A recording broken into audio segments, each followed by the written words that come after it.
dari Paguyuban Panggung Raras Wiromo akan menyampaikan tembang motopat, namun karena waktunya yang terbatas, kami akan nembang bersama-sama, yaitu dengan Panggung Romo dengan judul Warga Kalurahan Tanggungarjo Kapanewon Sewon Suko Ngleruri Budaya. Badhe kula aturaken bawa Sekar Dandang kula setunggal pada mangke lajeng umpak-umpak lajeng dawuh kinanthi Sugo Kastawa dipun pungkasi ranu-ranu kaping kaping. Intinipun menika awakipun piyambak minangka warga daerah istimewa Yogyakarta harus mau suka ngleluri budaya Jawi, tata krama, tata susila lan busana ingkang mantesi. Badhe kula aturaken bawa Sekar Dandang kula. Sinar kara kinarya murwani ati cara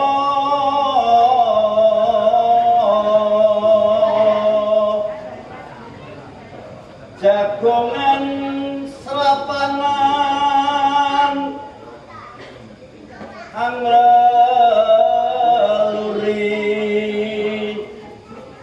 budayane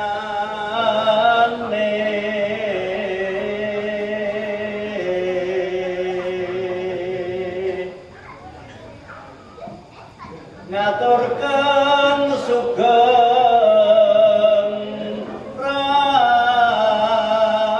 rawuh bale budaya Karang Kitri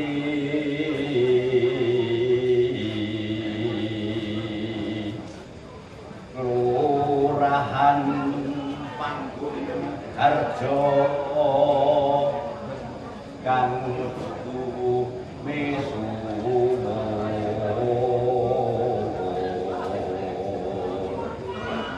rek lestarining budaya asasanti Bantul Raja Taman Sari mugi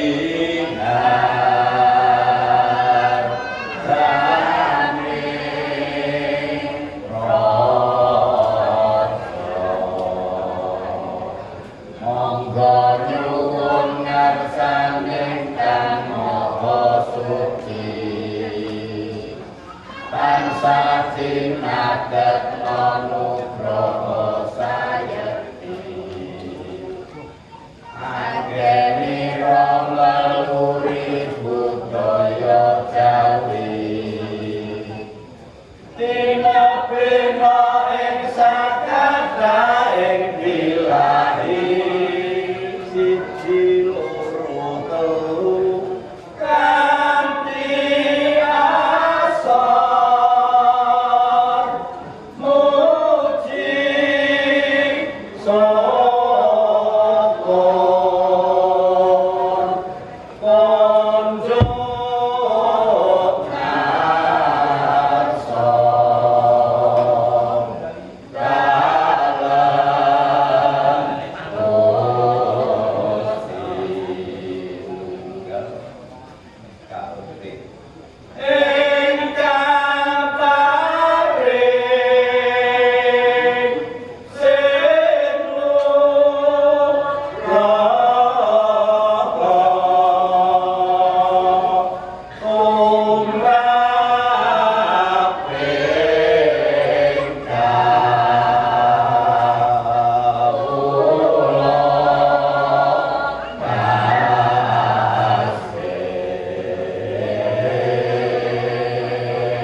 tansah kinakena nugraha sayekti anggene rong leluri budaya Jawi Rina ing sakabehing ilahi siji banjur loro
Bantu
Boleh, dengan tepuk tangannya sekali lagi.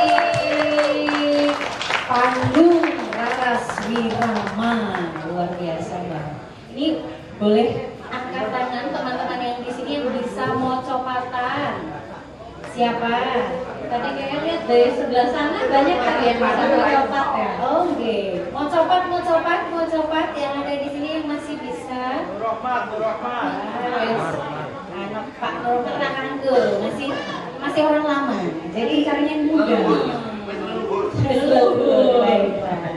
Baik, ini kami ingin menyapa juga ini Kak Anja sudah rawuh di tengah kita juga ada Bapak Agus Suwarto, Sarjana Sosial dari yang mewakili Kepala Dinas Kebudayaan Provinsi Daerah Istimewa Yogyakarta. Beliau adalah Kepala Bidang Pengembangan Kapasitas Lembaga Budaya. Dan juga telah hadir di tengah kita juga Bapak Rudi dari Balai Pengelola Kawasan Suku Filosofis Yogyakarta. Sugeng rawuh Bapak-bapak sekalian. Selamat datang, selamat malam. Ada juga Pak Lurah, lalu ada Bambang. Selamat datang Pak. Kabar ya. Jadi, karena sudah rawuh ini Mbak Anjali, kita nyuwun sambutanipun dari Bapak Agus Suwarto, Sarjana Sosial untuk mewakili menyambut di acara jagung selapanan kali ini. Pada beliau waktu dan tempat dipersilakan. Monggo Pak.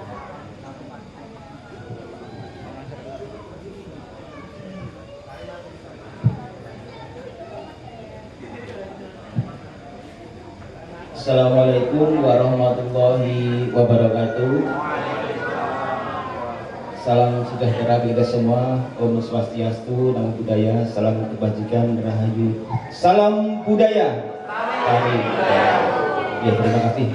Yang kami hormati Bapak Kanewu Sewon atau yang mewakili Bapak Lurah Panggung Harjo, berikut jajarannya.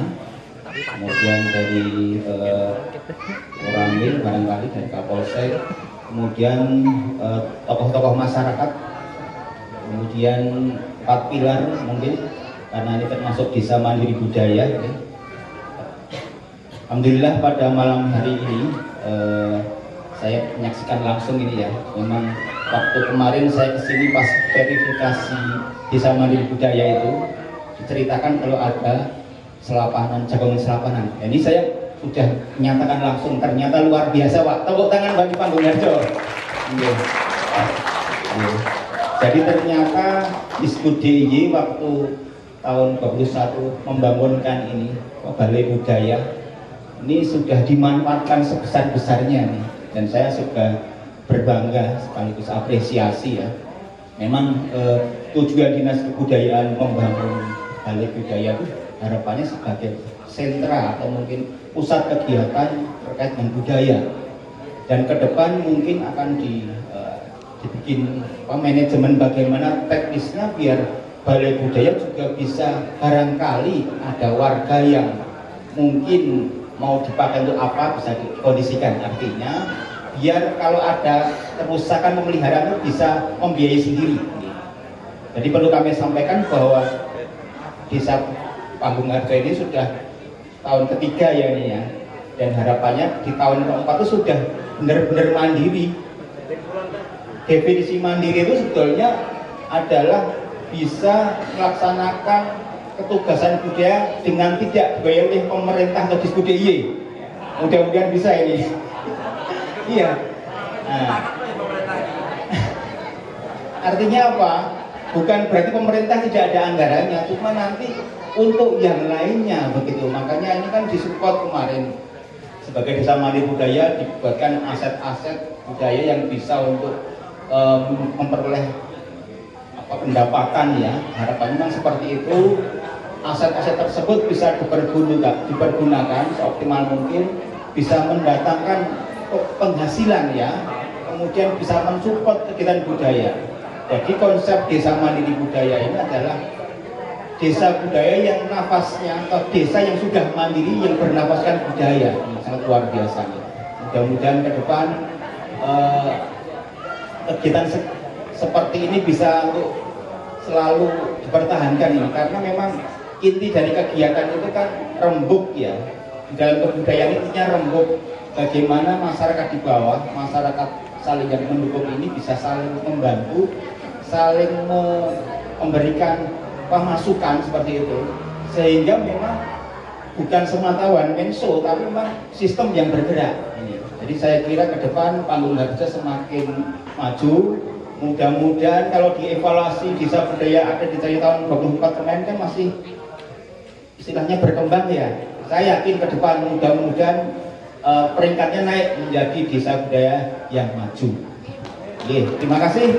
Saya kira ini dan saya apresiasi pelaksanaan ini, mudah-mudahan mendapatkan kemudahan dan mudah-mudahan ke depan semakin optimal di dalam mengembangkan budaya sehingga memang benar-benar sebagai desa mandiri budaya. Terima kasih. Assalamualaikum warahmatullahi wabarakatuh. Salam budaya. Terima kasih.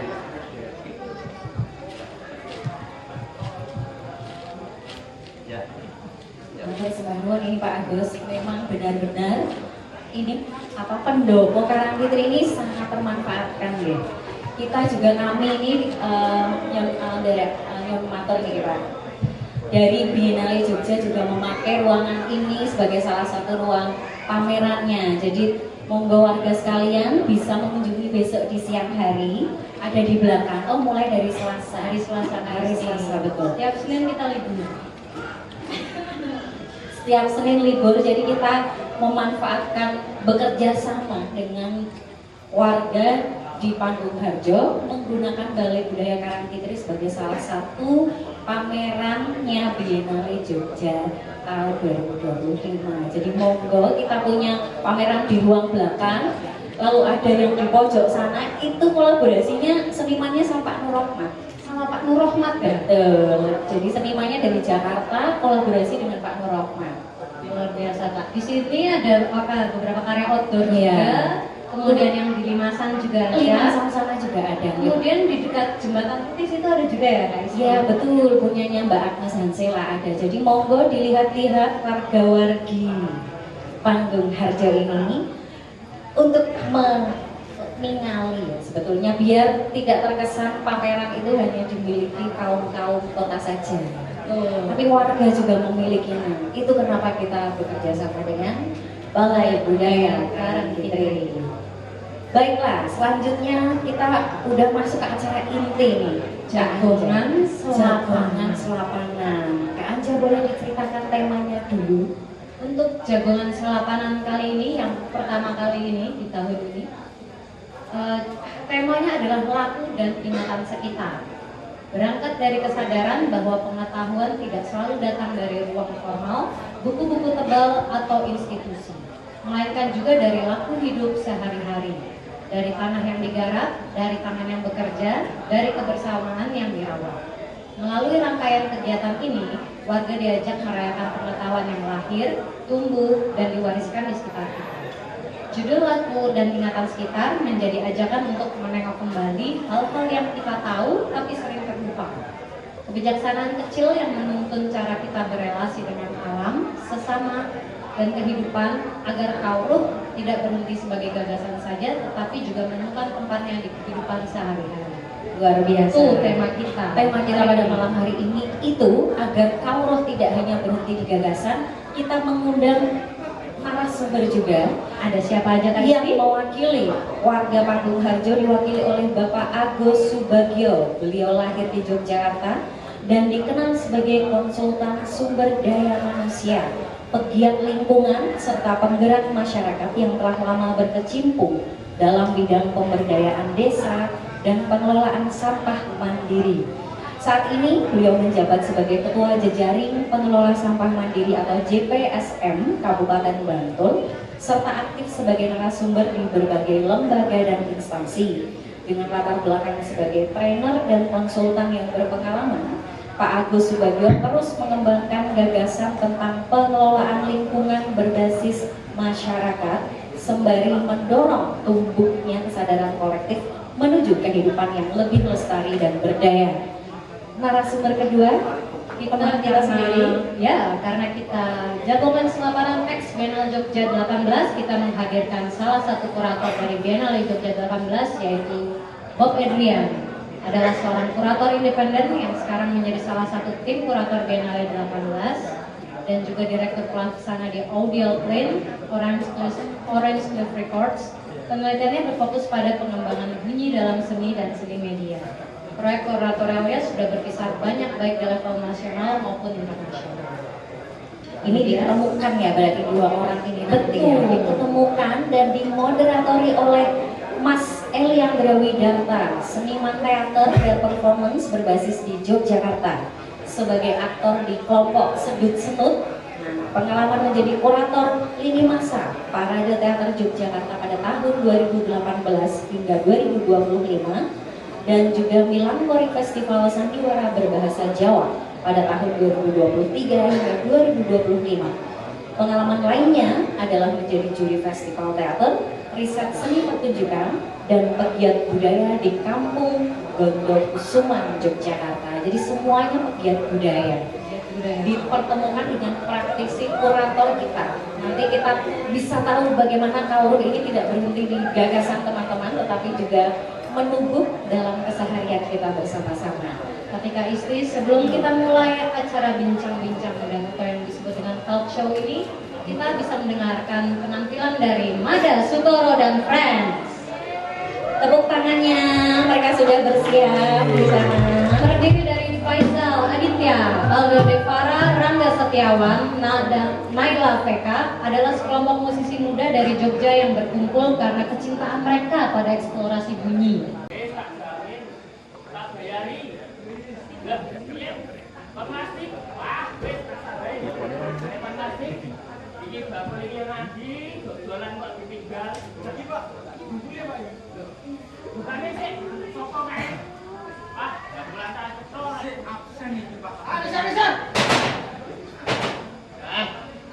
Kulanya ditinggal ngono kuwi ya.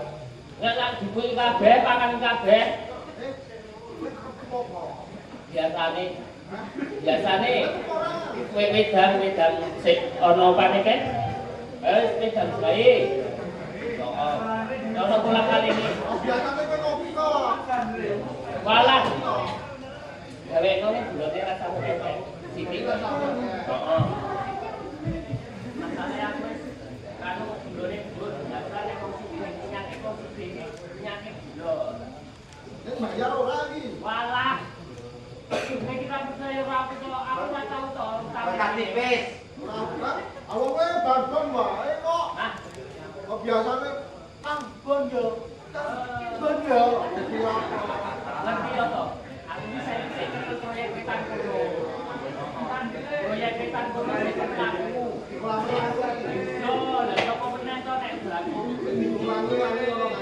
Rencana ya kuwi tak gawe Kidon. Oh, Kidon. Sing menang ngomong. Oh, ya. Ora wis bapak. Pripun? Aku sakjane sing duwe dek. Bapak aku. Pakake ono. Kan di plastik wae. Di plastik. Tiga iki mau. Engko kanca-kancaku nek dorene sak bayarane. Ning bon ora. Salah. Tenang to iki model saiki. Heeh. Duit rasa ning dompet rasa perlu ono. Langsung kris ono pamene kris. Kristanto. Itu orangnya Kristanto. Karo kamu Kristanti. Percaya aku to. Aku tak bayar wis di plastik. Apa iki mau?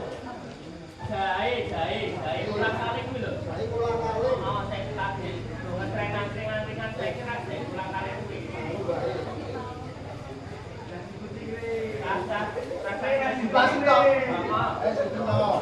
Iki mau aku baru tukus kok, Mas. Dulu aku jahe karo kopine bagus. Iki lho kowe yo. Jahe ulang kali. Wong angkringan kok ndowajare pagi ndo iki. Aku Gesek. Lah jare kris mau sik. Sik ditelepon bojoku.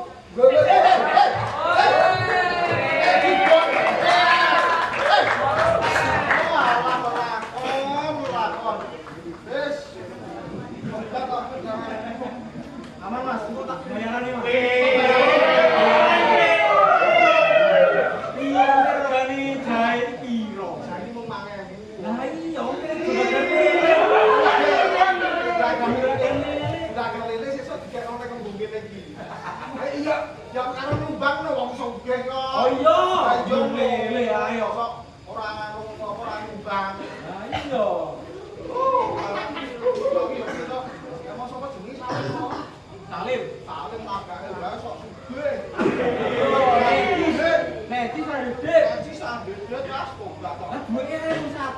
tahun liro tapi aku malah penak. Yo aku kan asistenmu to. Oh iya. Aku lagi duwe asisten ta iki. Lah iya. Nganu apa? Aku mau iki ketemu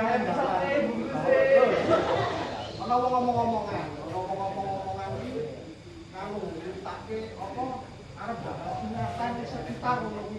Nek nek tak pikir-pikir iki ingatan kuwi omong ingatan barbon-barbon ngono kae. Oh barbon-barbon sekitare ya wong kajedak ngono kae mau. Mosok kan duwe ingatan karo bendaan ngono. Wis. Ala bojo siji wae. Ya wis rada repot iki. Aku wis ora kerepotan karo bojo siji iki. Iya, padahal sore ketemu meneh ta. Terus moga-moga wae ya bar iki ana apa? Tuku ya sing genah ngono-ngono ora. Terus ingatan ora genah, sekitar yo ora genah. Kok ora to? Terus apa?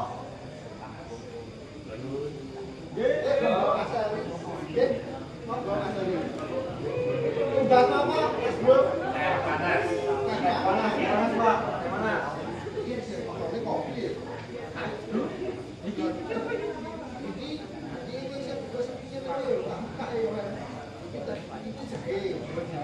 Ini napa niki? Ini kopi. Ini ya patang bro. Ya kopi. Teh panas jelas dia. Teh panas.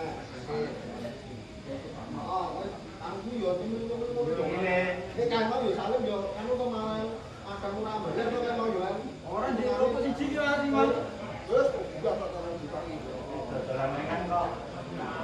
Dulu pendopo iki. Nah, niku Ini angkringan tinggal Mas. Kalau bencang anu arep dodolannya iki aku.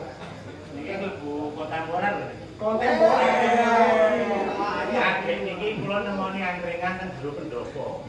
Jero pendopo Ade kaya angkringan munggah balik. Lah iya. Kekinian. yang saking ini arep mboten enten.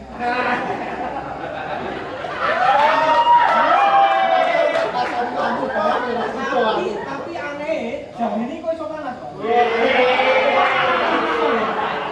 Kontemporer dimasak oleh kesenian. Janjian karo kanca kuwi, Pak. Mungkin arep rene. Tak telepon sik. Wong loro kok cepak gelas loro. Oke. Kalau kopi apa jairah nanti tak telepon sik. Halo. Mas Bob Edrian. Wis santai nang pendopo. Langsung saka Bandung wae medun Lempuyangan terus ngece. Pokoknya angkringan Panggung Harjo, angkringan yang jero pendopo. Kontemporer pokoknya. Ini Bandung lalu angkringan yang pendopo kok. Ya. Pisan karo Pak Agus Subagio dijak. Jambiri. Di Maera. Asir rock karena di Maera. Oh ya, kita tangis dari penonton sekitar 3.000 wong iki. Nah, oke. Pesan ki apa? Pesan ki sik sisan bali. Ya Pak Agus sisan. Ya. Oke. Ya. Kita nggih Mas nggih. Ada nih. Oke. Oke tuh baik.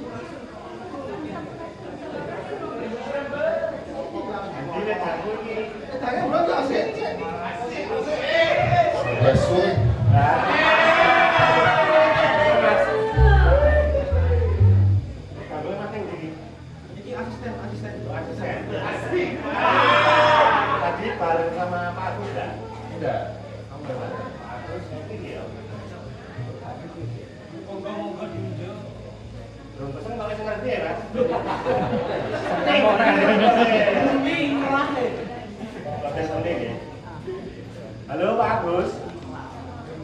pun ditenggon ini. Nggih tenang-tenang. Mas Bob pun tekan. Namun jam kiri jare jenengan tesih nopo ngoten kok. Endang nggih. Wah, pun teko kabeh niki. Enten saking disebut. Enten saking pendamping, semuanya macam-macam. Enten Pak Monet barang, Pak Pri. Enten ibu-ibu kanggo ngajo, wis pokoke lengkap. Enten Mbak alias Swastika barang. Komplit kok wis. Dan siap. Dari keterangan Rut, kebanan. Kebanan. Mama aku kok beban kok. Nek kebanan ki yo Pak Motor yo. Mas, aku nggak ngerti mas. Nah, di Jawa, Indonesia yo. Jadi Pak Agus itu motornya bocor. Sampai hektot. Mau menuju kemari. Sugeng kan. Wah. Bahasa Indonesia, bahasa Indonesia. Bahasa Indonesia. Ngomongnya nggak ngerti. Bagus di sini. Teh jai. Oh gitu mas. Cek bayarin kuwi. Moderator ada gitu.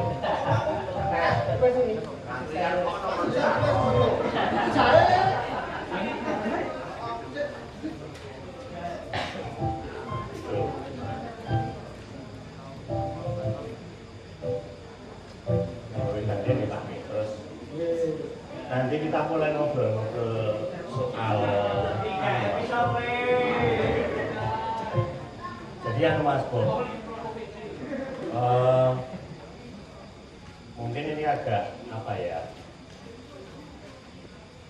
agak serius tapi santai, tapi mengalir begitu saja. Yang jelas memang ya obrolan di angkring orang-orang Jogja kan cenderungnya lebih banyak menghabiskan waktu ngomong soal apapun itu di angkringan, karena yang dengan konon katanya kan media demokrasi yang bebas untuk ngomong apa saja.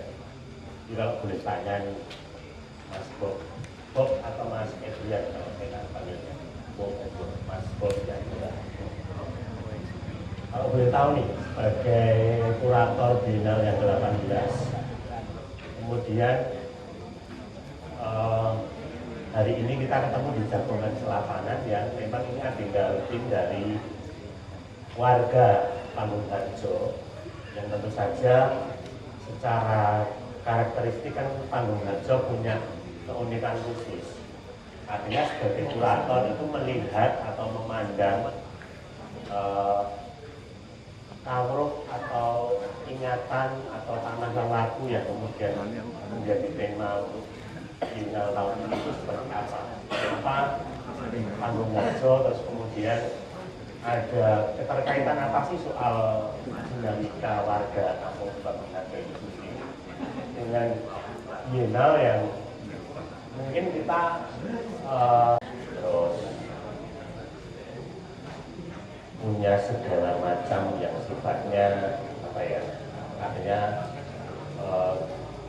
taruhlah yang paling banyak terbaca adalah BUMDes di Kampung Mataraman. Artinya bagaimana kemudian BUMDes itu melibatkan warga yang menjadi apa penggeraknya di sana untuk produksi, dan kemudian ada pengolahan sampah juga, dan ada kampus isi juga yang masih menjadi bagian dari institusi budaya yang rupanya dia juga berdekatan dengan warga itu sendiri.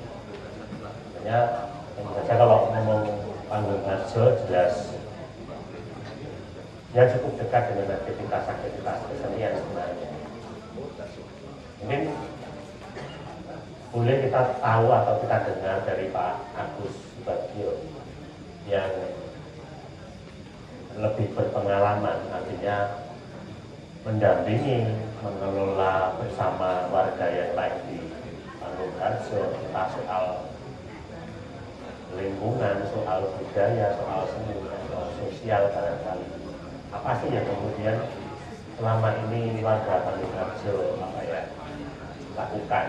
Sehingga kemudian muncul pengetahuan-pengetahuan yang sebenarnya kalau di warga itu sendiri kan kita seperti apa ya, melakoni tanpa menyadari harus membunyikan ini apa namanya. Barangkali itu nanti menjadi satu apa ya, penerlera ketika bagaimana kemudian seni kontemporer dengan warga Panggung Harjo itu sendiri memiliki dua pengetahuan yang berbeda, tapi sebetulnya menuju pemaknaan yang sama. Kalau boleh cerita tentang Panggung Harjo, silakan Pak Agus. Jadi Panggung Harjo itu kan satu kawasan yang suburban. Jadi kita berbatasan dengan aglomerasi perkotaan yang ada di kota, yang ada di Jakarta. Jadi hanya berapa langkah itu sudah jadi kota. Maka Panggung Harjo itu kan dibagi menjadi dua sebenarnya. Di luar Timur kan sudah Timur. Kalau yang di luar itu masih agak lumayan, tapi yang di luar itu sudah seperti kota betul. Ada Kakak Wetan, Kakak Kulon, Bigo, dan Donggala sebagian. Itu petanya berbeda. Jadi ketika akan memahami Panggung Harjo, seharusnya memahami juga itu wilayah itu seperti apa. Sampai di wilayah utara itu jaga sawah Mas sekarang. Jadi ketika di situ misalnya ada upacara lilitan, itu bukan lagi seperti zaman dulu ketika itu lilitan itu sebuah proses apa namanya budaya yang seperti itu, gitu, yang berfungsian dan sebagainya. Bukan seperti itu, tapi sekedar sebagai kesenian saja untuk mengingatkan sebuah kerinduan terhadap masa lalu ada seperti itu. Ada misalnya di sebelah sini ada namanya mungkin kampung dolanan sudah terkenal ya. Apakah dolanan pada waktu itu akan seperti ini? Saya kok tidak terlalu yakin gitu. Artinya ketika terjadi perubahan budaya itu kan maju ke depan, dia tidak bisa ke belakang. Dia terus maju ke depan dan dia mengalami perubahan-perubahan, baik melalui asimilasi, melalui difusi, melalui yang seperti itu. Nah, ketika dia akan dikembalikan ke belakang, sudah juga dia dinilai ke belakangnya kemana gitu, zaman apa. Bahkan salah satu bangunan saja, saya kita bingung sekarang. Bangunan tembok zaman dulu itu mau yang batal pas, ekspos itu, atau yang ditutup pakai cat yang putih seperti keraton bisa itu. Nah kita acuannya kemana? Kita masih bingung juga sekarang kita itu. Kalau kita acuannya tahun sekian berarti ini, kalau tahun itu berarti misalnya tahun 1900 ke atas misalnya, itu berarti seperti ini. Kalau 1800 sini berarti sudah tidak lagi. Nah, itulah yang dialami oleh Panggung Harjo saat ini. Antara kota dan desa, antara modern dan ya tradisional. Artinya nilai-nilai tradisional masih ada, tetapi itu tidak diimbing bahwa itu tradisional yang zaman dulu lagi, karena dia berevolusi secara natural. Dia tidak di apa namanya kita mana tapi masyarakat di situ ada kota oke. Jadi dikatakan juga misalnya masalah ekonomi jelas berubah, karena dulu petani kan dia tukang jahit, tukang batu, tukang kayu, ada dari ASN, ada dari cara buku dan sebagainya yang prosesnya berbeda dengan waktu itu. Jadi misalnya apa dulu misalnya mencari sosok petani Panggung Harjo seperti apa, itu akan berbeda juga karena sudah apa namanya asing-asing dengan budaya-budaya yang lain. Nah, beberapa tahun terakhir ini memang ya saya rasa semenjak tahun 2016 ke sini, 2016 jadi sekitar 8 tahun. Ada salah satu perinduan di mana kita ingin mencoba memahami apa yang terjadi di masa lalu. Misalnya begini, beberapa situs di Panggung Harjo itu kan dulu tahunnya cuma panggung rakyat aja, ya Pak. Kemudian tahun 2014-15 ditemukan adanya Yoni Karanggede yang sudah dibuka kalau nggak salah 2018 dibuka oleh BCB itu. Nah itu memberikan satu pengetahuan baru yang kemudian oleh teman-teman dari Desa Mandiri Budaya itu dibuatlah menjadi sistem yang namanya gedung penteng itu. Jadi 4 sudut kemudian ada di tengahnya. Jadi Pak Muhammad dan Pak Hamad yang menjelaskan. Kalau waktu itu mau dipakai dan sistemnya itu. Nah itu yang kemudian kita kembangkan juga misalnya ya. Mungkin daerah Galon ada ini. Di Garon itu adalah salah satu komplek makam sepuh betul. Artinya dia lisan itu kan punya satu tren sendiri. Kayak Honda misalnya, Honda Astrea, Honda Star, Honda Supra dan sebagainya. Dia punya tren sendiri. Nah di daerah Garon itu ada sekitar 20 makam kuno. Itu ada yang belum tahu juga ya. Itu makam-makam di era Panunggan Sinopati. Otomatis kita punya satu pengetahuan bahwa sebelum ada Pandung Rapia, daerah Garon, Cabean itu sudah merupakan daerah perkampungan. Jadi ketika kita berbicara misalnya Pandung Rapia itu dibangun penghalusan ya, kalau kita pertanyakan juga kayak hipotesis itu. Ya hipotesis dalam analisis kan itu desa gitu. Kemudian di Yoni Karangkedi itu sendiri, mungkin sekarang tahunnya Yoni saja, tahunnya sekarang. Padahal ada Arta Ganesha dan mungkin Arta yang lain di Museum Pleret. Ini mungkin dari kapal ini belum lihat ya. Jadi satu kebudayaan yang dia muncul ketika sekian abad yang lalu di Pangwarso sudah ada. Sebelum adanya nama Pangwarso. Karena Pangwarso kan muncul tahun 1946. Dia muncul nama Pangwarso dia menggabungkan 3 kelurahan awal, Rakyat, kemudian Bancak dan Rakyat jadi satu. Tapi jauh sebelum itu budaya itu sudah ada di sini dan sudah maju. Kenapa saya katakan maju? Karena tidak hanya satu orang. Kalau makam satu orang mungkin itu diterasa, tapi kalau banyak orang kan enggak. Ada sebuah perkampungan yang hidup dan di situ sudah berkembang satu budaya. Nah, kerinduan juga masalah misalnya makanan. Sekarang muncul makanan-makanan yang dulu tadi sulit munculkan lagi buat lebih berbeda. Misalnya itu tadi lihat dari sama di sini ampiang coklat. Ampiang itu kan gula Jawa dulu, dimodifikasi menjadi coklat. Jadi ada penggabungan di situ. Atau kan ada yang lain juga. Dan itu bersifatnya dinamis. Makanan dari Sunda banyak juga loh. Cilok, cireng, cimol, misro, apa? Miso, berang miso. Orang itu. Itulah yang kemudian menjadikan Pangwarso itu sangat kaya akan budaya sebenarnya. Tapi ya ibarat tadi sampaikan juga sebuah pasal-pasal yang itu perlu kita satukan, kita satu kekuatan bagaimana menjadi fasilitas desa manusia itu sendiri.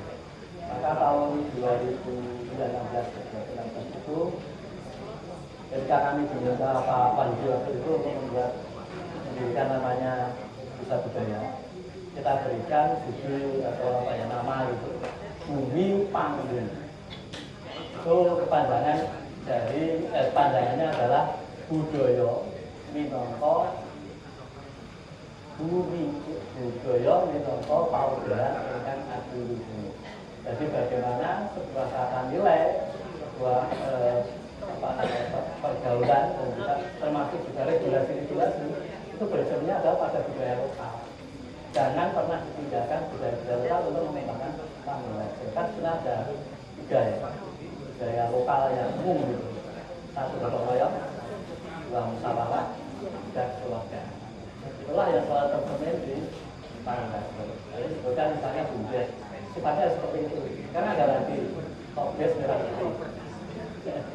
Nanti nggak tahu ini Pak Lur akan mengatur yang mana ini, bumdes atau toples kan? Saya kira itu dulu pemakai ya, pemakai sih baik. Menarik Pak Agus, jadi bicara soal kemunduran tadi ada istilah pasar ya. Jadi memang beberapa kalau kita mau memproyeksikan di beberapa kampung kota juga Jogja, Banten juga memiliki kemiripan. Setiap narasi yang kemudian lahir dari berbagai titik yang ada itu melahirkan seperti narasi ketika warga yang memiliki babat di tanahnya sendiri. Saya ingat betul waktu belusuan di Karangkedi itu memang ada beberapa warga yang sekitar situs itu juga nampak waktu komboran yang terpendam. Jadi kalau kita tanya itu ini dulu bekas apa? Jadi tidak ada warga yang mungkin bisa menceritakan secara itu. Artinya sepanjang yang saya tahu dari Krapiak ke selatan ini kan banyak sekali ya kalau kita melihat pengetahuan-pengetahuan yang kemudian di Panggung Harjo sendiri kalau mau mengacu pada tabruk atau tanah lelaki itu sendiri pijakan nilai-nilainya kan cukup setiap titik itu ada, apalagi tadi yang soal makam Garon barangkali kalau kita runut dari verifikasinya kan setiap makam punya corak apa bentuk figur-figur yang mungkin dalam konteks mirip itu bisa dikaji lebih jauh dalam patungan. Oke, mungkin sebelum obrolannya semakin melantur ke sana kemari, Mas Madal boleh mainkan lagu-lagu buat selingan kita. Boleh Mas Eli. Ini buat seger-seger ya? Ya. Ini barisan ini aku nong dewe tak? Tauran dulu. Oke, buat rumah-rumah dalam kesempatan ini mumpung ditonton oleh 3.000 orang kalau versi Mas Eli Andrea, saya mau membawakan lagu saya sendiri. Secercah.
Kita akan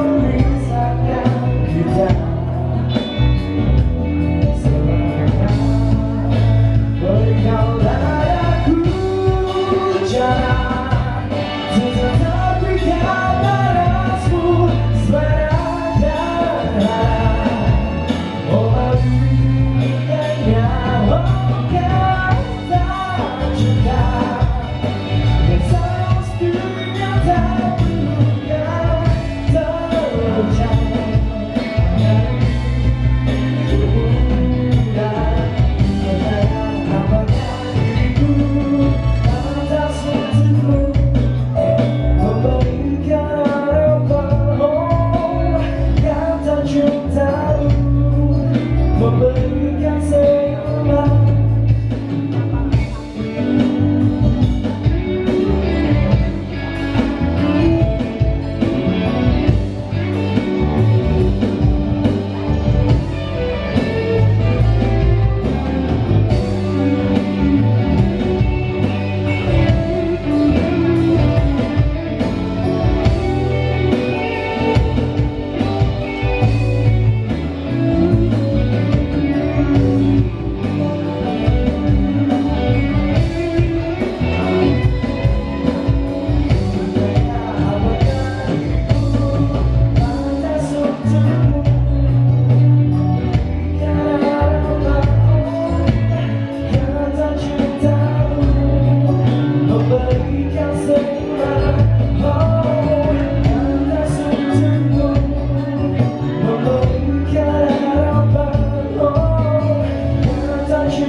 Sejajar, ada dong, tepuk tangan dong.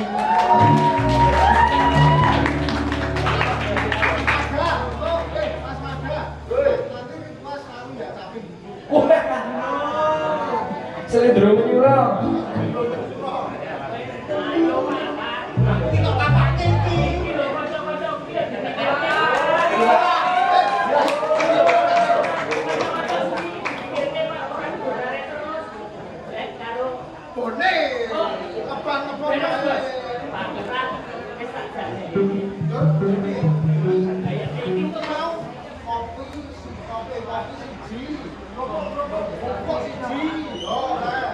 Wah, kau ini ngisen-ngisen dia tenang kalian.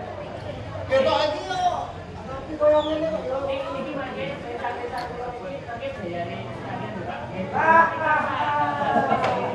Orang-orang dolan duit dia wah ya ngisen-ngisen dia. Mosok kondak kok enggak ada. Iki lho tani iki yo susah sugih. Lho, kate koyo ngene. Ini membawa Pak. Enggak boleh bawa sajam ya. Membawa sajam. Enggak boleh. Wis.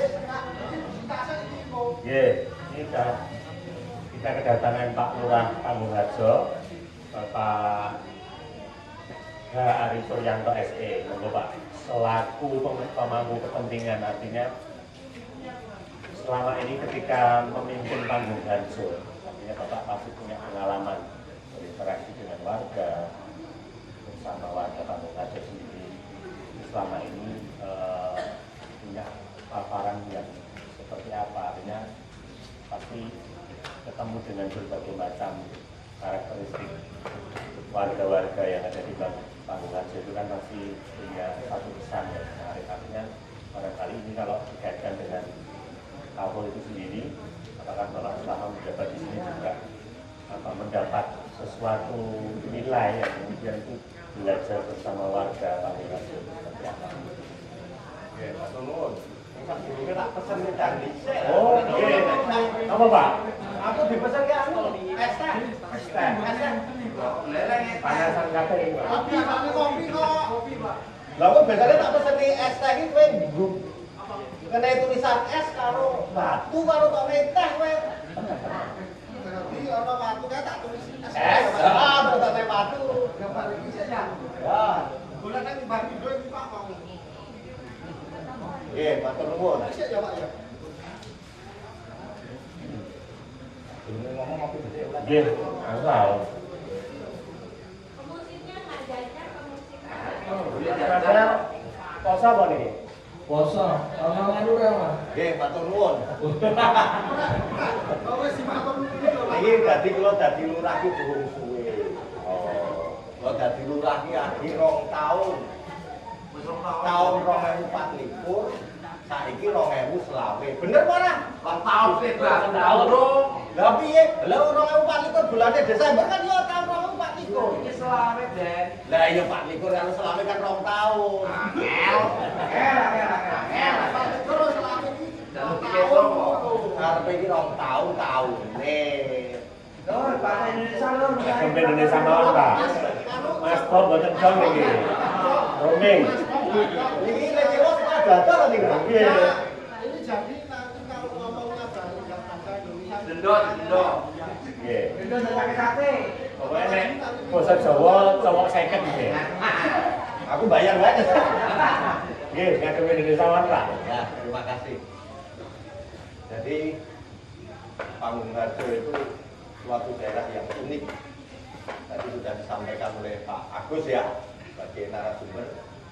Kita itu daerah makro. Kutha orang, desa tidak kota, tidak desa. Karena memang kita pilih. Tapi yang paling luar biasa di sini, meskipun magel, tapi ternyata semuanya itu mempunyai, setiap daerah mempunyai hal yang tidak dipunyai oleh daerah lain. Kita kan ada 14 padukuan. Setiap padukuan itu mempunyai ciri khas tersendiri.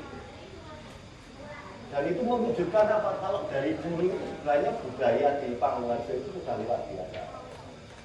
Tinggal kita kolaborasikan semuanya. Mumpung sekarang kita itu sudah menjadi desa mandiri budaya, di situ ada desa wisata, itu bisa menjadi lokomotif supaya semuanya bisa jalan. Kan gitu. Nah, ini potensi yang luar biasa yang kita punya. Hanya kadang-kala kita itu tidak mau mempelajari sampai mendetail seperti itu. Jadi dengan potensi yang ada di daerah Panggung Harjo ini sesuatu hal yang sangat luar biasa.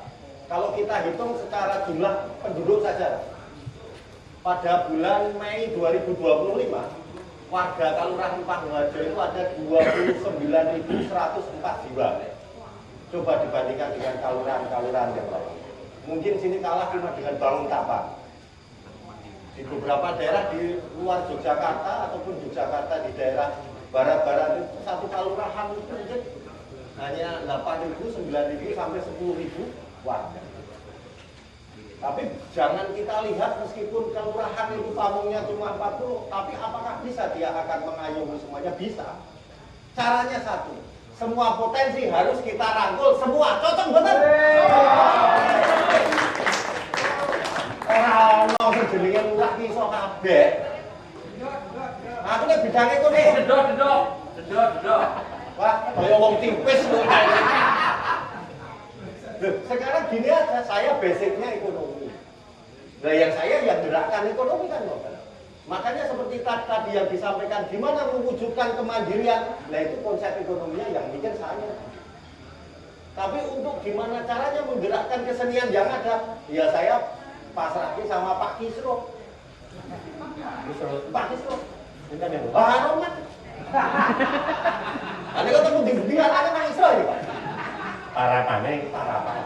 Jadi ini di perkenalan mawon ke awake dhewe gawe sego tumpeng ngoten ganti jenenge Pak Kisro. Tapi ternyata apa? Membuat kekisruan itu malah semuanya bisa berjalan dengan baik karena di kisruh terus pada bergerak. Karena kemarin cuma mati suri, Pak. Kalau tidak ada yang kisruh seperti itu repot. Wah, cuma apa? Flat, ngoten lah. Bahasanya keren, cuma flat gitu. Tapi berkat beliau akhirnya ya apa? Karena banyak inisiatif yang bagus, kreatifnya juga bagus. Tugas saya itu cuma mengkolaborasikan, Pak. Seperti ini kawasan Karangkidul ini minta doanya aja 2026 besok sudah bisa mandiri, Pak. Amin. Oke kaca-kaca. Wah, ning sanate sesuk kali sesuk dine 400 meneh dan habis. Lah ya ana syarat. Waduh wonten Pak Budi. Nyuwun pun sampaiaken nggih kali Andi Radio nggih. Nah, iki pun rada kejal-kejal nih kreasi bangun ini. Kita kawasan Karangkidul ini luasnya sekitar 4,5 hektar. Yang namanya kawasan ini sebenarnya sekarang malah ini cocok juga dengan program Bapak Presiden untuk program ketahanan pangan. Karena memang istilahnya seperti orang-orang dahulu itu mbok ada permasalahan apapun di luar, dia itu untuk kebutuhan perut itu pasti tercukupi, Pak. Pasti tercukupi. Karena dia semua lahan yang ada dimanfaatkan dengan baik. Misalnya untuk kebutuhan karbohidrat bisa nanam singkong, di sana ada singkong, Pak. Umbi-umbian, di sana ada umbi-umbian, Pak. Pengen protein gitu, di sana ada kolam, Pak. Ikannya banyak. Di sana ada ayam. Dan di sana ada wedhus, makanya saya ayam. Wedhus. Itu membuktikan apa? Bahwa sebenarnya kemandirian itu bisa kita ciptakan di lingkungan masing-masing. Tapi kita seringkali kita tidak belajar kepada nenek moyang kita yang luar biasa. Saya hanya titip ada 3 hal, ini penting. Semua orang hidup yang pasti kan kepengen SSB. Apa nih, Pak? SSB, Pak. Pokoknya nek ndonga iki SSB wae kudu bal-balan, bukan sepak bola. S pertama. Selamat ki selamat dunia akhirat. Ono buta? S kedua. Sepakat betul. S kedua, sugih. Dadi ora nduk tuwa kana apa wae, ndedet nggo bayar kita. Ya betul. Sing nomor 3 bahagia. Saiki wong urip sing golek telu niku napa mboten? Nggih. Mulane sesuk nek do bar salat niku ale ndonga SSB. SSB ngono lho. SSB. SSB. Ini harapan kami ke depannya. Kalau dari sudut budaya sudah kami sampaikan tadi, yang pasti kita akan stakeholder semuanya yang ada di kelurahan akan kita gerakkan. Tapi untuk menopang teman-teman dalam bidang seni, kita akan berkolaborasi dengan ISI Yogyakarta. Hari besok kami akan mengadakan MOU dengan ISI Yogyakarta. Dan bentuk MOU-nya nanti di jagongan selapanan yang keempat, karena ini nanti sampai 4 kali. Di situ nanti kita akan mengundang Kanjeng Jojo supaya menjadi saksi bahwa kita membuat ikatan. Kita akan berkolaborasi dengan universitas yang ada di sini yang kaitannya dengan kebudayaan. Kita tidak bisa berdiri sendiri. Semua potensi harus kita angkat, kita rengkuh supaya Kelurahan Pangungharjo benar-benar menjadi kelurahan yang mahardika. Matur Pak Ari. Paparan yang cukup berapi-api, artinya memang sebagai lurah ya tentu saja harus menguasai semua pengetahuan yang dialami warganya juga ini. Oh ya, ini 3 penanya, nanti ada doorpress buku. Nanti boleh acungkan tangan, pertanyaannya ditujukan ke narasumber Mas Bob, Pak Lurah atau ke Pak Agus. Sebutkan nama dan asalnya dari mana. Silahkan saya buka 3 pertanyaan dulu, 3 penanya dulu. Monggo. Ada buku. 1. 2 lagi. 2. Yang ketiga. Punya masih 1 loh, pas 3.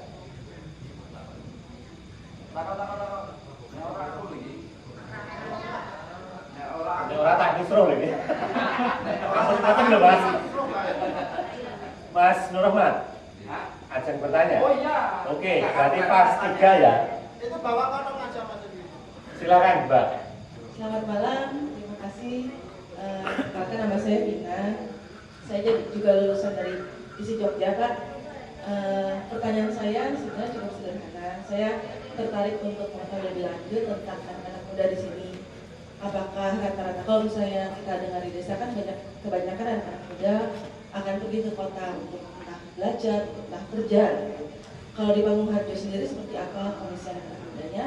Dan yang kedua terkait mahasiswa-mahasiswa ISI Jogja, apa pengaruhnya terhadap Pangungharjo? Dan apakah itu positif atau mungkin ada negatifnya juga kalau boleh tahu? Terima kasih. Oke. Dijawab sekalian nanti. Berikutnya pertanyaan yang kedua tadi dari Mas yang ya, ditujukan siapa itu? Mbak, ditujukan kepada Pak Lurah atau Pak Agus? Nggak pakai mic kalau Iwan. Keduanya Pak. Kalau Iwan nggak pakai mic. Oh, tapi jadi Iwan. Assalamualaikum warahmatullahi wabarakatuh. Waalaikumsalam. Ya, ini saya tujukan kepada Mas Kurator dari Binel. Saya orang desa asli, jadi kalau membicarakan masalah seni, memang saya juga seni Pak, tapi seni wirawiri. Nah, ini saya punya harapan khusus, coba nanti ditelaah yang sebenarnya. Mohon pertanyaan saya ini, yaitu bagaimana cara kita untuk memberitahukan garis-garis besar kepada suatu masyarakat Panggung-Harjo supaya nanti itu tidak tumpang tindih masalah kebudayaan kita. Karena kebudayaan sebagai pengerat untuk warga semua, menjadikan satu, tidak ada masalah agama dan ras. Ini mohon diterangkan sedetailnya gitu aja. Makasih, Tirul Kalam. Wassalamualaikum warahmatullahi wabarakatuh. Mas Nur Rahmat. Emi Nur Rahmat, ya. Assalamualaikum warahmatullahi wabarakatuh. Saya bertanya kepada semuanya, mungkin di belakang dua itu juga belum jawab.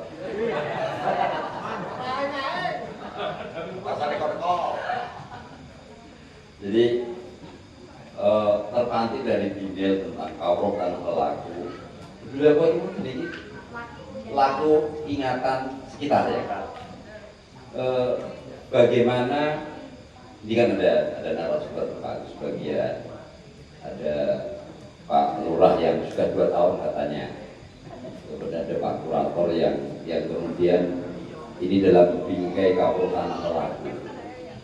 Bagaimana Binil itu kemudian mengangkat kawroh tanah pelaku ini, Panggung-Harjo khususnya, menjadi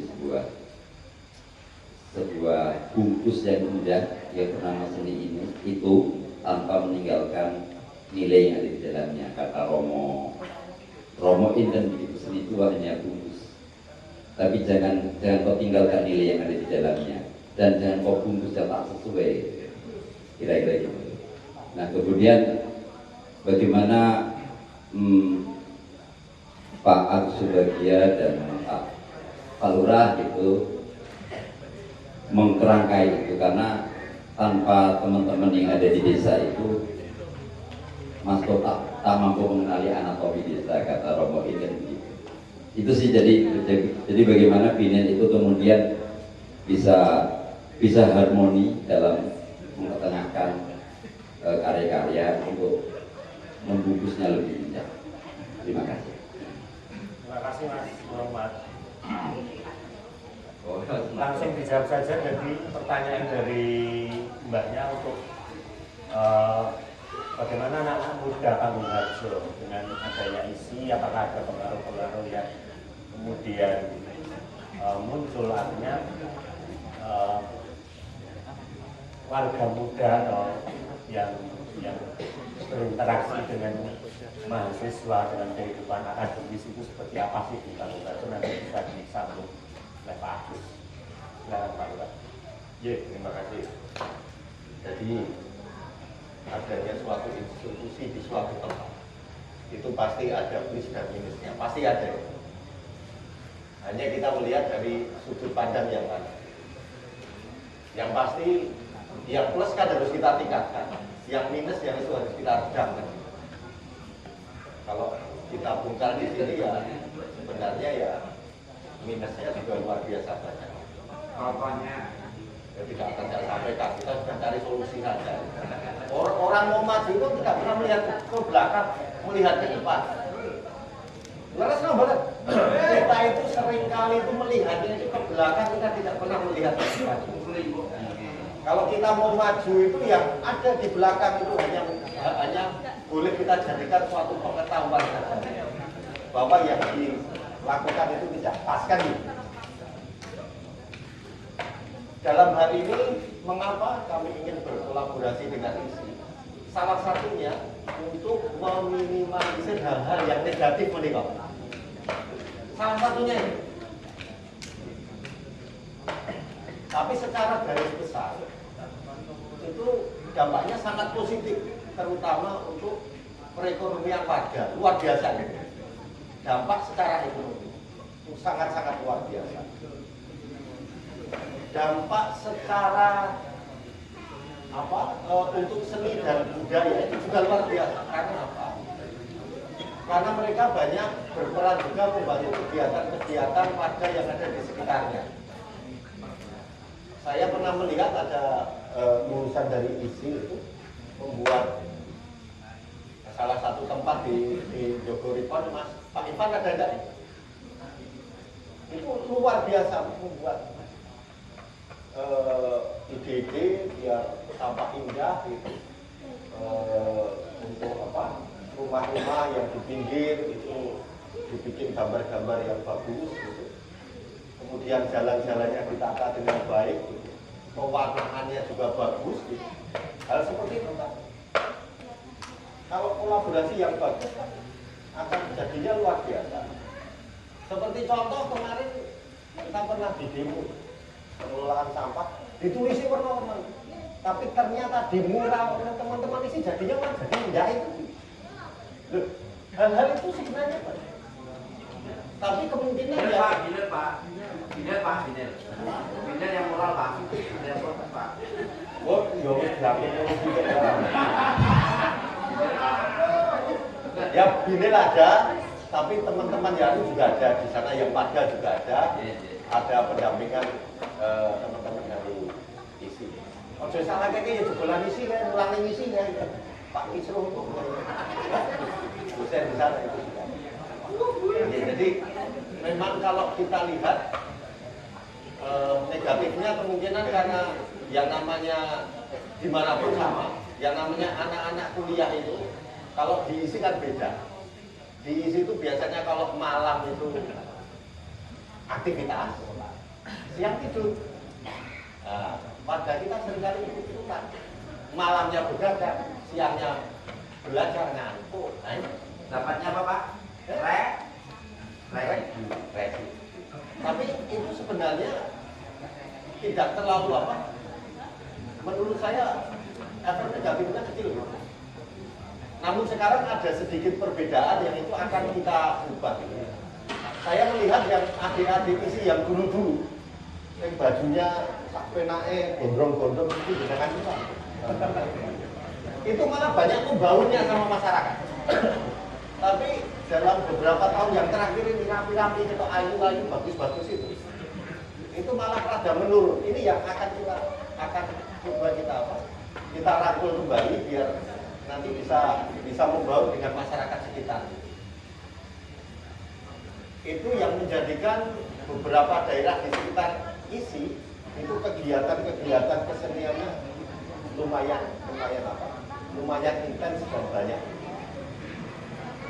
Dan untuk Binil sendiri benar-benar saya merasa terhormat gitu. Kita diberi kepercayaan, kita masih diberi kepercayaan untuk mengadakan Binil di Kelurahan Pangguharjo. Dan saya harapkan di tahun-tahun mendatang kami harapkan tetap dilaksanakan di sini. Harapan kami seperti itu. Dicatat nggih? Iya. Panitia. Mengapa seperti itu?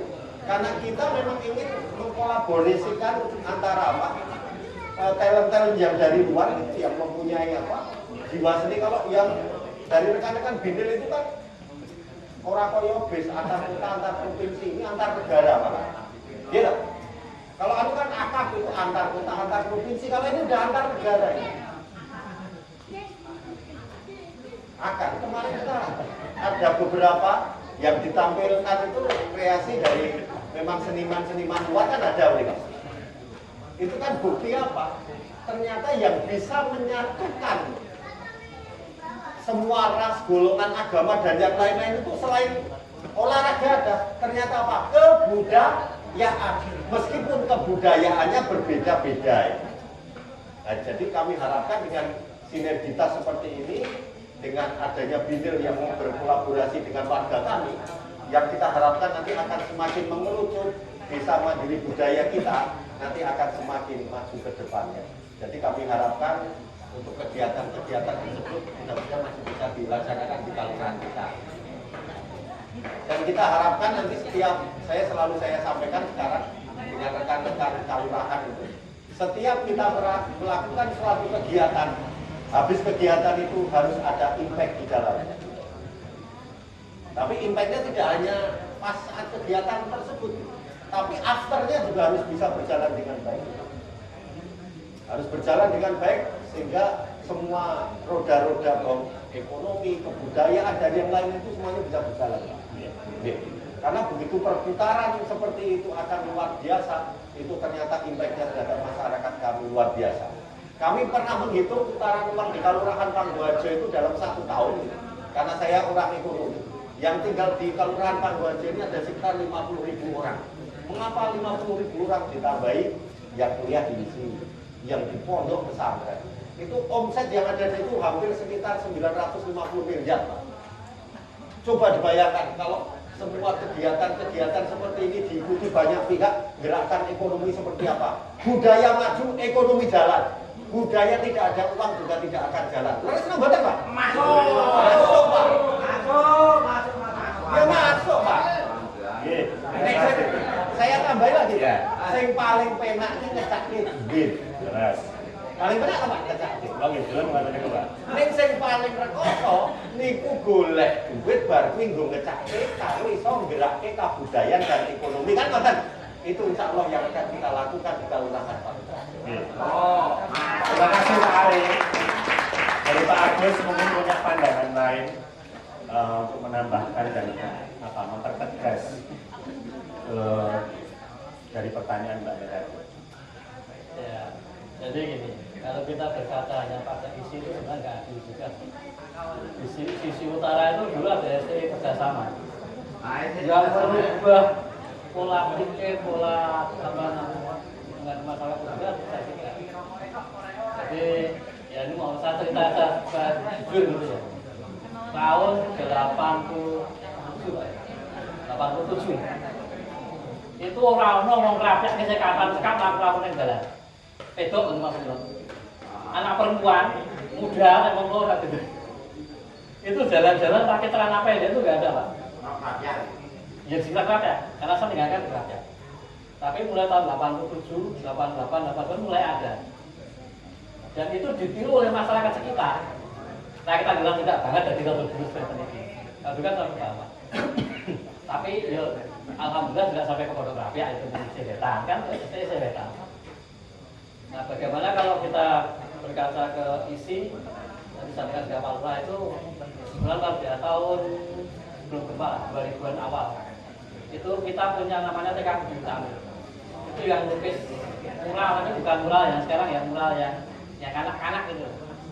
Itu memang anak isi namanya Bambang gitu, anak seni rupa gitu. Mungkin ada yang angkatan itu kenal ya, Bambang Gimbal itu. Itu anak isi. Nah, kalau contoh akulturasi yang paling gampang ya satu Nur Rahmat, dua Pak Lurah sendiri. STI itu isi. Ketika tuh lihat sampai masuk ke pergerakan seperti itu. Nah, tadi Jawa kan saya sampaikan ini. Jadi ketika kita melihat tahun baru itu, tadi sama Pak Lurah juga adalah perbatasan antara tradisional dan modern. Ada salah satu pohon yang sekarang sudah habis di Pangwaso itu. Bahasa Inggrisnya jadi fairy plant. Kalau bahasa Jawa ini jadi kerangkungan. Itu sebenarnya satu pohon yang luar biasa. Di atas, di tengah, di bawah itu penuh makhluk hidup. Yang ketika itu hilang semua. Jadi di atas ada kepi-kepian gitu, di tengah juga dia ada binatang tertentu gitu yang jibat-jibatan itu, dan di bawah itu dia ada ibu-ibu dan sebagainya. Kenapa itu menjadi hilang? Karena pembangunan sekarang yang namanya selokan, yang namanya saluran air itu mesti dicelok, nganggo botol, nganggo botol kok patu. Itu menghilangkan atau dongkeli fairy plant. Akibatnya semua hilang. Sekarang dilihat saja, satu lagi. Kunang-kunang ada nggak di sini sekarang? Nggak ada. Nggak ada sekarang. Karena pola pembangunan yang salah atau makhluknya yang tidak bisa beradaptasi. Jadi manusia itu kan sebenarnya perlu beradaptasi juga terhadap lingkungan itu. Nah, ketika salah satu komponen yang menyebabkan dia timbul itu kok hilang, ya hilang semuanya. Kemudian budaya juga seperti itu. Ketika budaya sudah terserabut, ya hilang juga komponen-komponen di dalamnya. Misalnya begini, dulu ini mungkin nanti ada ya tadi Pak Bobo itu. Dulu Pak Bobo terkenal dengan ketopraknya. Ketika ada ketoprak, mesti ada karawitan. Ya, terus ada juga di situ Pak Bobo tadi. Ketika ketoprak sudah tidak ada ya mulai merosot. Sekarang yang tren sekarang adalah hadro, semua nama hadro gitu. Macam-macam ini. Jadi hadro itu tidak hanya satu macam, ada namanya Malamis, ada yang hadro Jowo, ada macam-macam itu tadi. Nah, ketika itu sudah muncul semua, tapi dengan berbagai varian. Nah, apakah itu salah? Tidak, karena yang namanya budaya itu adalah dinamis dan evolusioner. Jadi begini, orang membakar sampah itu kalau kita lihat sampahnya, asapnya itu nggak mungkin ke dalam rumah sendiri, mesti keluar. Coba diperhatikan, arah angin nggak berpengaruh itu. Arah angin ini gitu, nggak bisa dolor. Angin ini kalau gitu. Jadi supaya asap itu tidak masuk ke rumah sendiri, masuk ke rumah tetangga.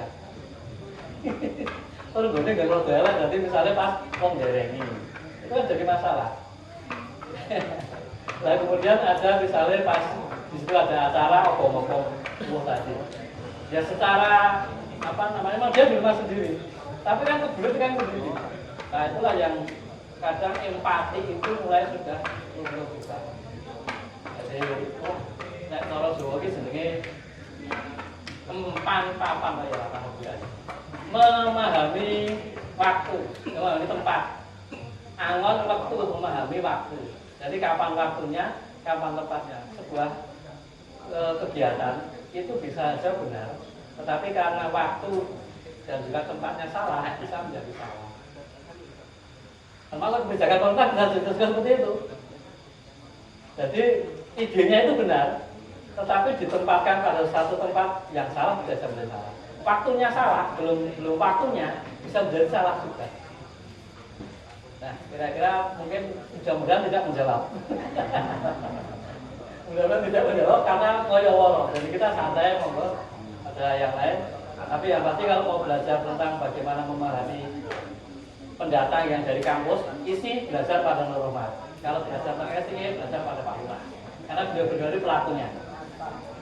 Oke, ada dulu. Ya, terima kasih Pak Agus. Pertanyaan kedua ditujukan ke Mas Bob.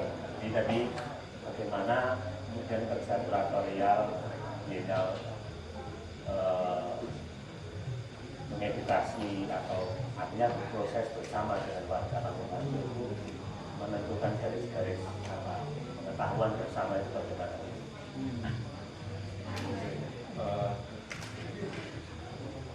Jadi Pak, kerja kuratorial itu seringkali juga dia bukan kerja yang sifatnya kurator punya ide seringkali menjadi kurator punya semacam kerangka membaca situasi tempat, situasi sosial di satu situs spesifik, kemudian bertemu dengan seniman masuk ke dalam situasi itu. Idenya bisa sangat mudah.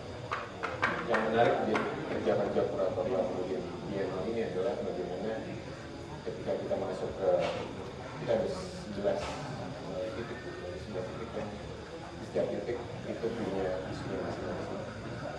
Kemudian kita membawa seniman yang datang ke sana, lalu seniman berdialog, apakah seniman kemudian mau berdialog dengan isu spesifik misalkan ekonomi, misalkan medis, itu tergantung dari ketertarikan seniman. Yang menarik dari bicara soal bagaimana budaya itu kemudian punya posisi yang cukup halus gitu ya untuk menyatukan banyak hal. Saya pikir karena budaya pada dasarnya keseharian, apa yang dilakukan siapapun individu gitu ya, dalam satu kelompok itu jadi aktivitas sehari-hari, jadi kebiasaan, jadi rutinitas. Ketika itu sudah berlangsung menjadi misalnya bulan-bulan, bertahun-tahun, bahkan berabad-abad, mungkin itu bisa disebut sebagai budaya atau tradisi. Nah, oleh karena titik awalnya begitu sederhana dalam artian itu adalah sehari ya. Ketika budaya itu sudah jadi apa ya, ini beku gitu, dianggap sebagai ini adalah budaya khas daerah tertentu. Kadang kita tuh suka lupa bahwa pada dasarnya awalnya budaya itu yang tadi. Ketika tadi misalkan Agus menyebutkan justru harus sifatnya dinamis. Kita harus melihatnya dinamis karena bisa saja di satu titik peradaban tertentu itu bertemu dengan berdialog dengan masyarakat lain, pengetahuan lain, dan itu kemudian menjadi sesuatu yang baru. Penting untuk kemudian kita bicara soal adaptasi, akulturasi, sehingga melihat budaya itu tidak sebagai satu kaku yang harus dipertahankan sama persis gitu. Tapi dia bisa dianggap sebagai sesuatu yang berubah. Kalau kita melihat di dunia seni rupa, misalkan kultur museum itu ingin menjaga konservasi. Itu kan sebenarnya pola pikirnya sangat barat. Bagaimana itu bisa abadi? Sementara kayaknya di kita, terutama di di Indonesia gitu, kita punya banyak pemikiran yang sifatnya justru bukan membekukan itu jadi sesuatu yang kaku gitu. Tapi kita bicara soal kita terus menerus berinteraksi, terus menerus berdialog, dan itu yang penting untuk kemajuan sendiri. Makanya kalau bagi saya sendiri sebenarnya dalam bekerja tim kurator, kita nggak bisa datang dengan satu frame yang betul kaku. Toh misalkan saya lahirnya di Bandung, kemudian saya bekerja juga di Jakarta, kemudian saya ada di Jogja. Saya pasti ada semacam ini perlu perkenalan. Durasi kerja misalkan untuk bienal anggaplah 1-2 tahun, jelas itu bisa jadi sangat prematur, kemudian bisa berkenalan dengan banyak tadi pengetahuan yang disampaikan. Itu bisa sangat bahasa gaulnya overwhelming gitu ya. Buat saya jadinya penting untuk kemudian berdialog sama rekan kurator, misalnya Bapak ini, gerakan kita dari Bantuan Boro, dan memang tinggal di sini. Itu apa yang terjadi, apa yang bisa kita bahas. Kemudian dialognya sifatnya tadi internasional juga. Satu rekan kami Eva Iwan, dia juga punya pembacaan yang lain. Dan itu ternyata ada beberapa budaya kemudian punya bahasa, punya gagasan, tapi penyampaian dan bahasanya itu yang berbeda. Itu jadi menyadarkan kita kayak ini tuh semacam apa ya? Mungkin secara pengetahuan, secara memori manusia, kita sama-sama manusia gitu. Titik tinggalnya, tempat tinggalnya berbeda-beda sehingga punya bahasa, punya kebiasaan sendiri. Ketika kita bertemu dalam satu forum, misalkan di atau kemudian ngobrol, oh ini sama kayak di Taiwan, ini sama dengan di wilayah lain, di Jawa dan pulau lain. Itu yang menarik sebenarnya dari dialog bienal. Dan seringkali memang penamaan bienal kan bukan sekedar event 2 tahun sekali, tapi ada gagasan yang cukup melekat di gagasan dia bahwa setiap ada bienal di mana pun berada, dia seringkali harus berdialog dengan konteks lokal, konteks desa, tempat saudara. Dia perlu untuk tidak serta-merta jadi hanya perayaan. Kalau nyambung ke Pak sedikit ya, saya selalu percaya seni itu dia berfungsi tapi nggak langsung. Dia sifatnya mungkin memunculkan ide buat orang yang mengapresiasi, mungkin juga memunculkan kesadaran baru. Oh ternyata misalkan ada beberapa teman di sini yang melihat karya yang ada di Karang Kidul itu, oh ternyata bukan aja isu ini yang tadi mungkin dia sehari juga tapi nggak terpapar sama isu itu. Nah seni itu punya kemampuan itu. Dia tidak mengarahkan secara kaku bahwa yang benar ini adalah yang A, yang B salah. Tapi seni itu menariknya adalah di wilayah antara itu. Orang bisa menginterpretasi ini bisa jadi A, ini bisa jadi B, tapi isunya sangat terkait dengan konteks di sini. Itu yang terjadi dengan karya-karya di sini. Ada seniman yang dari Bandung, ada yang dari Palu, ada yang dari Jakarta, gitu. Melihat isu yang mereka berdialog tentang apa sih terjadi, dan harga apa yang terjadi. mengapresiasi seni sebagai artefak, sebagai ingatan atas atau memorabilia aktivitas seniman bersama warga kota atau desanya. Itu yang buat saya sangat menarik. Di wilayah kurator kadang kita juga punya interpretasi yang lain, yang saya sangat menikmati bekerja di kurator karena setiap bertemu dengan seniman saya harus belajar pamer. Ketika ada di bienal, pamer lagi. Itu yang bikin saya tertarik. Dia bikin lagi pameran bukan saja harus ramai. Oke, Mas Bob.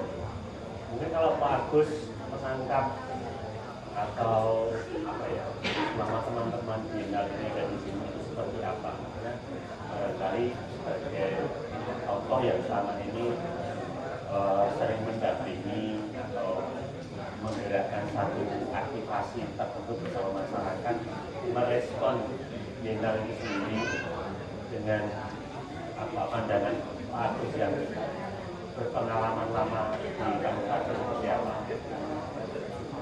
Sangat positif. Jadi begini, dia sebagai pemicu dari atau pengungkit gitu ya, lebih tepatnya pengungkit ya, gitu ya, terhadap kegiatan kebudayaan dan kesenian di Pamati cukup positif. Tetapi efeknya terhadap masyarakat luas jujur belum. Artinya misalnya mengangkat potensi ekonomi masyarakat seperti kok belum. Jadi kalau dalam taraf kreasi sudah cukup bagus, tapi dalam arti yang lebih luas belum terasakan oleh masyarakat secara masyarakat awam, belum merasakan keberadaan bienal itu seperti apa sih, manfaatnya apa sih bagi saya. Tapi bagi mungkin para pegiat budaya, bagi kegiatan berkesenian ya sudah cukup lumayan. Maka mungkin usaha saya ke depan gitu. Bagaimana kalau bienal itu bisa sekaligus mengangkat potensi masyarakat. Misalnya begini, ada industri tempe. Nah, bagaimana kita berkesenian dengan materi utama teknologi pembuatan tempe. Nah, di sini banyak. Dari mulai yang tempe digundul pakai godong sampai yang dia plastikan panjang itu ada semua.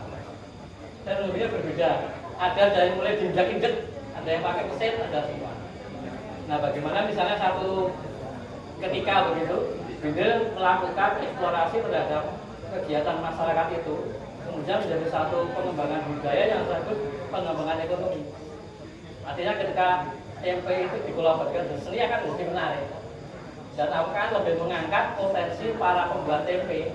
Dia tidak hanya menjual tempenya, mungkin bisa menjual yang lainnya. Apakah berupa wisata, apakah berupa seni, atau berupa produk-produk lain yang dia secara tidak langsung dia berhubungan tempe itu sendiri. Satu saja. Nanti masih banyak yang misalnya jamu-jamuan atau misalnya apalah mungkin nanti yang bisa dieksplorasi dari kegiatan yang ada di masyarakat secara langsung seperti itu. Itu mungkin Pak. Ya, terima kasih Pak Agus.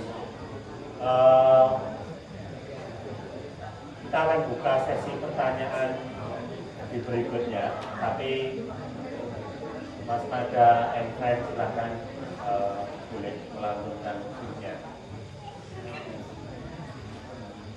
Oke, biar nggak ngantuk. Apa malah tambah ngantuk ya? Saya barangkali yang muda-muda ini, warga Panggung Harjo atau warga teman-teman isi yang hadir, silahkan. Kepada Mas Bob boleh, kepada Pak Agus boleh, kepada Pak Lurah boleh. Monggo yang muda. Silahkan. Satu menanya.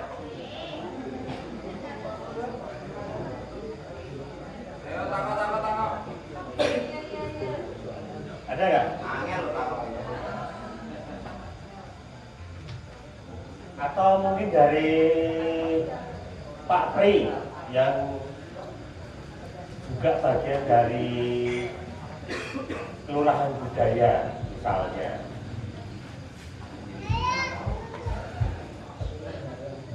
Ada nggak? Ini satu aja temannya, tapi mohon maaf nggak dapat surprise, habis kemudian. Tapi sego sama usus masih banyak. Silahkan.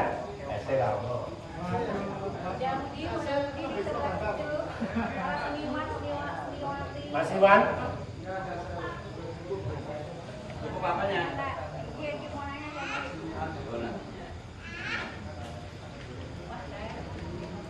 Ada nggak? Nggak ada kayaknya. Oke, kalau nggak ada ya. Oh, silakan Mas.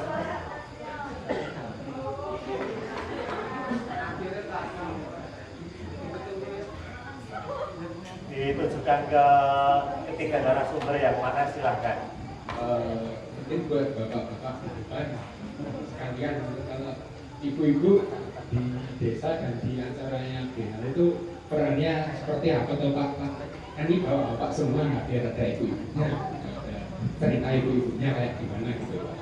Matur nuwun. Nama saya Tio dari Studio Mawiyah.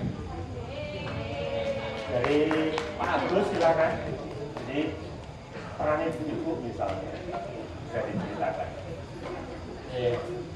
Jadi ketika tadi saya sampaikan, email itu seperti apa sih manfaatnya gitu kan? Jelas kan ibu. Yang lebih kecil kan banyak ibu juga. Yang jualan tapi ibu banyak.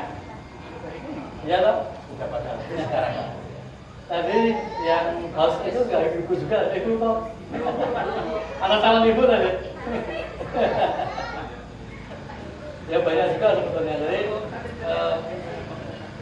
budaya itu kan sebenarnya lintas gender ya. Lintas gender, lintas generasi. Jadi kita tidak bisa membedakan ini dari golongan apa. Tapi kan ini produknya yang bisa. Produknya nanti cocoknya untuk siapa lah itu baru. Tapi kalau secara ide itu boleh untuk siapa saja kan begitu. Jadi ketika kita melakukan sebuah proses penggalian ide bisa untuk siapa saja. Tapi ketika produk itu sudah jadi, cocoknya untuk apa lah itu. Itu saya sampaikan juga. Kadang tepat, tetapi waktu dan tempat tidak benar bisa menjadi salah. Itu saja dari saya. Dari Pak Lurah, mau menambahkan? Sebelum ini saya tadi sudah berbincang-bincang sama Om Bob, di mana kedepannya itu lebih bisa berkembang dengan baik. Kita sudah merencanakan beberapa hal. Jadi sekarang kan masih terbatas ini peran masing-masing, khususnya untuk potensi-potensi yang ada di Kelurahan Panguwajo. Besok kedepannya 2 tahun lagi bila mana masih dipercaya, tapi tadi kelihatannya masih dipercaya. Kita nanti akan mensinergikan lebih lanjut, ada keterlibatan langsung dari beberapa warga kampung. Karena kalau kita sadari hampir 50-50 bagian budaya yang ada di Kelurahan Panguwajo. Jadi bapak-bapak, ibu-ibu, remaja, putra, remaja putri banyak sebenarnya. Apalagi Jatilan saja di sini banyak juga yang perempuan. Seperti itu kan sebenarnya tinggal kita nanti mengkolaborasikan ke depan bisa lebih baik lagi. Jadi saya yakin ke depannya akan lebih bagus, lebih terkonsep secara baik. Tapi syaratnya satu, komunikasinya harus lebih sering lagi. Syaratnya cuma satu, keberhasilan sesuatu itu asal komunikasinya lancar sebenarnya. Namun karena keterbatasan, karena rekan-rekan dari Biennale itu banyak dari berbagai kota, kan? Sehingga untuk bertemu itu kadang-kadang ya masih terkendala. Tapi kedepannya saya yakin nanti pasti ada solusi. Dan kita yakinkan ke depan besok acara sinergi antara Kelurahan Panguwajo dengan Biennale saya yakin akan semakin bagus dan akan semakin membumi. Saya sampaikan membumi ya. Membumi ini datang ke sini ya benar-benar bisa tahu karakteristik masyarakat Panguwajo itu seperti apa. Oke, nanti ke depan kita akan bersinergi lebih baik lagi. Dan potensi ekonomi jelas akan kita manfaatkan dengan sebaik-baiknya. Saya kemarin sedikit dapat ilmu Saya itu melihat orang luar itu saya kira itu pengen di tempat-tempat yang bersih gitu. Tapi kemarin saya lihat jalan-jalan itu malah mungkin di sana tidak ada becek-becekan, suka-suka, gondron apa itu malah pada penusupan ini. Kalau orang sini malah penusupan. Hal seperti itu kan hal yang indah menurut mereka. Penusupan ya, desep-desep, ngelusuk-ngelusuk, belusukan. Nah itu luar biasa sekali. Jadi nanti kita akan coba kolaborasi dengan apa agen-agen travel yang ada di itu, agen-agen wisata itu. Yang paling tidak nanti tidak hanya banyak domestik ya, mungkin nanti ada perimbangan itu. Kita akan melihat supaya orang-orang luar itu tahu budaya ketimuran itu seperti apa. Ke depan kita akan coba seperti itu dengan cara kita banyak berkomunikasi lagi ke depannya. Saya yakin itu akan lebih apa mengenal lagi. Seperti yang disampaikan Pak Agus ya. Pokoknya bidang kesenian, budaya sudah ada bidangnya. Saya nanti yang akan gerakkan secara ekonominya kan seperti itu. Karena yang saya sampaikan tadi tidak bisa satu orang itu paham semuanya. Pasti akan ada apa? Ada batasannya. Mungkin kalau secara kulit luarnya mungkin tahu, tapi kalau sampai esensi di dalamnya, saya yakin mungkin butuh waktu yang lama untuk sama-sama belajar. Tapi inti yang saya dapatkan dari Pak Bob itu satu, bahwasanya ternyata kita harus selalu belajar untuk memahami karakteristik dan budaya di masing-masing tempat kan gitu. Karena dengan seperti itu, kedepannya kita akan lebih semakin maju lagi, khususnya kalau kita untuk merawat dan dalam bingkai negara kesatuan Republik Indonesia merdeka NKRI harga mati. Terima kasih. Assalamualaikum warahmatullahi wabarakatuh. Dari Mas Bob mungkin terkait peran-peran tadi, artinya berarti kan ada potensi-potensi peran-peran perempuan yang barangkali dalam kerja kuratorial Mas Bob menemui apa nih saat berinteraksi di Perlukan Suatu barangkali ketika ini nanti diproyeksikan ke tahun yang akan datang, bagaimana mengelola itu? Sebenarnya dalam kerja kurator itu tidak hanya aktivitas seniman ingin dipertemukan dengan komunitas. Ketika kami memilih seniman pun itu kemudian kita memikirkan keseimbangan antara seniman perempuan. Itu penting gitu. Itu jadi satu isu yang selalu kita angkat. Di luar juga kita mempertimbangkan bagaimana ketersediaan daerah. Ini tidak hanya menjadi bienal yang sangat Jogja, tapi bienal yang juga tadi misalkan dialog dengan Taiwan, dialog dengan negara lain misalkan Timur Tengah,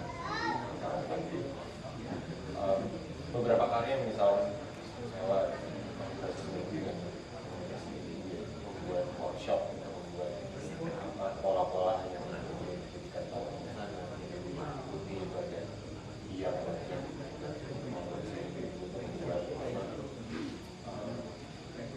pengolahan plastik itu selalu jadi tawaran yang saya masih membutuhkan ya bagaimana sebelumnya tidak hanya bicara soal karya industrial atau kolektif saja, tapi dia juga itu tentu buat bienal selalu punya aspek dialog dan kolaborasi.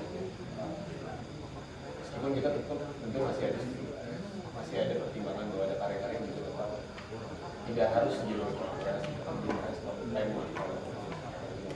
Itu juga berlaku buat seniman yang memang misalkan datangnya dari luar, tapi datang di sini tidak mengambil waktu kalau singkat bisa berkenalan dengan isu yang ada di sini, mereka bisa respon jadi memang pada saat di awal kita melihat setidaknya kita membagi tiga seniman yang merespon temanya saja, merespon temanya pun juga sangat kaya gitu.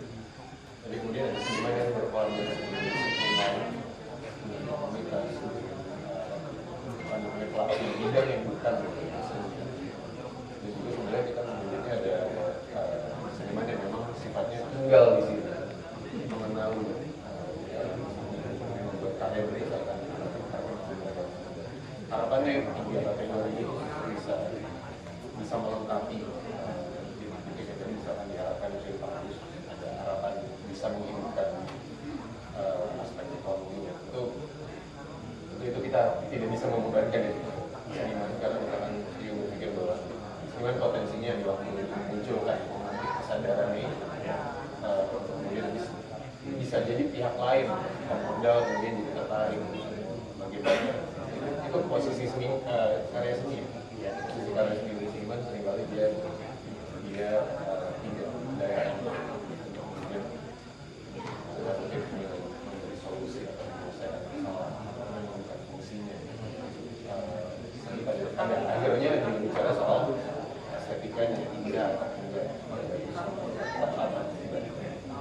makanya tentu ke depannya pola ini masih bisa dipertahankan ini kan gagasan atau istiwa yang kemudian berkenalan dengan desa ini sampai 2020.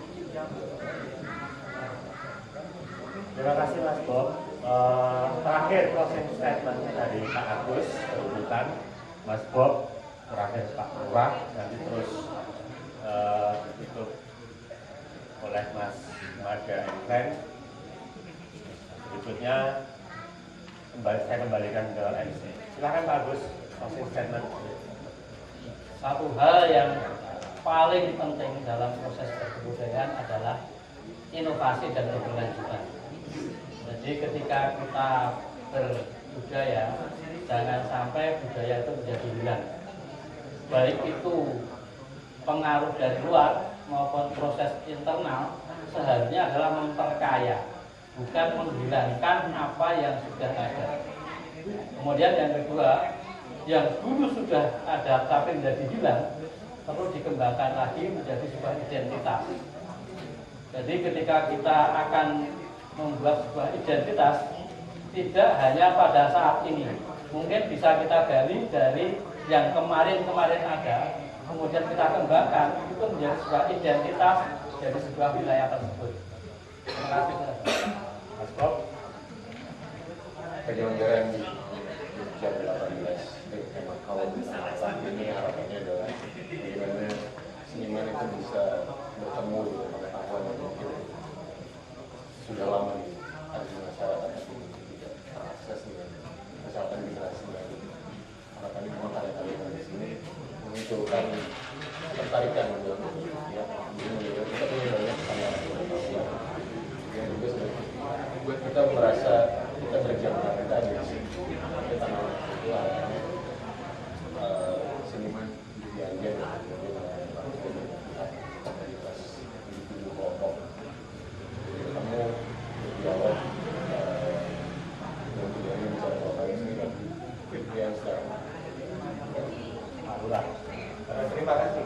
Yang pasti Panggung Harjo akan selalu menjaga kebudayaan dan nilai-nilai yang terkandung di dalamnya terbukti. Karangfitri ini, Balai Budaya ini akan menjadi pusat kita untuk tetap mempertahankan nilai dan budaya yang ada di Kelurahan Panggung Harjo. Dan hari ini juga kita grand opening pembukaan angkringan Karangfitri yang nantinya gratis tapi hari ini.